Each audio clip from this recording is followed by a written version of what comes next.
Day 4. Day 4 is Assessing Hoover. This is U.S. History B, Virtual Interactive Notebook 1, Day 4, Assessing Hoover. So at the top of your notes, write Day 4, Assessing Hoover. Below that, the essential question is, how does history remember President Hoover?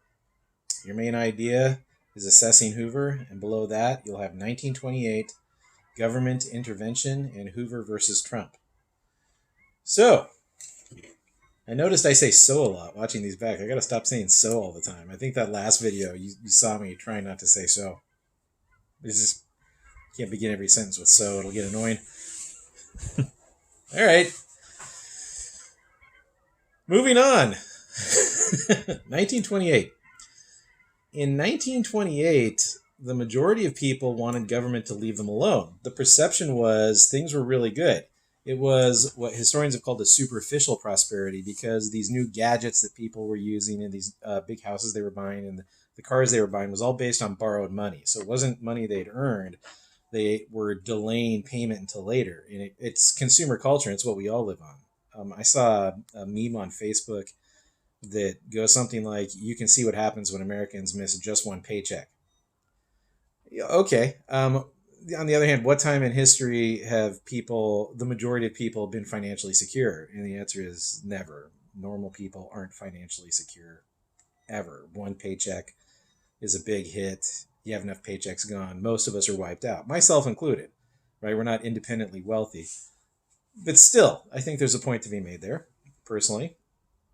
So in 1928, people were enjoying the good life on borrowed money, and they credited the free market system for that. They credited capitalism. They didn't want government messing that up. And so they elected a fairly libertarian, individualistic president, Herbert Hoover.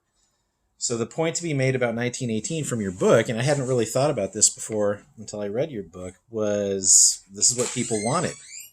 When times got rough, it's not what people wanted. 1 second.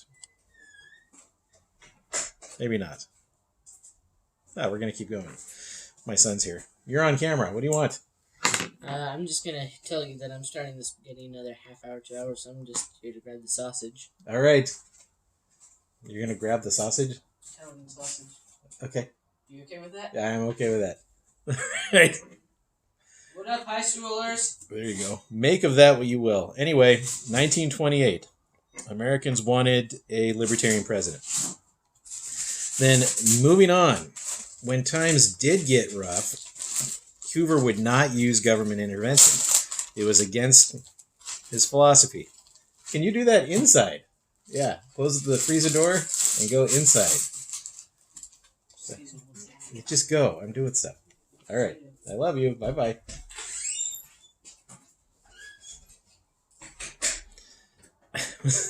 Sorry about that.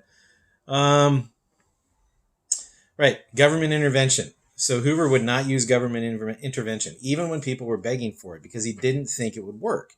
He knew that his opinion was unpopular, but he thought in the long term, this would be better than what he called handouts.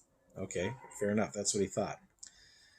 I want you to look at 2 videos, and we're going to compare what Hoover did to what Trump has done by looking at what's called the CARES Act. So the CARES Act it does a lot of things. The thing that it will affect your family most readily is that what will affect your family in the biggest way is the government is going to apparently mail us all checks, right? So that is very much not what Hoover would have done. Hoover would have just let this thing sort itself out.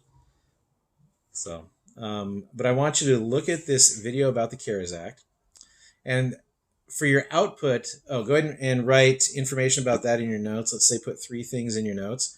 And for your output, I want you to, in 3 sentences, so in a 3-sentence paragraph, I want you to tell me what would happen if Trump had decided not to do anything. So during this crisis, what would happen if President Trump just said, well, there's a virus. I hope it goes well for you, but I don't think it's the government's place to intervene.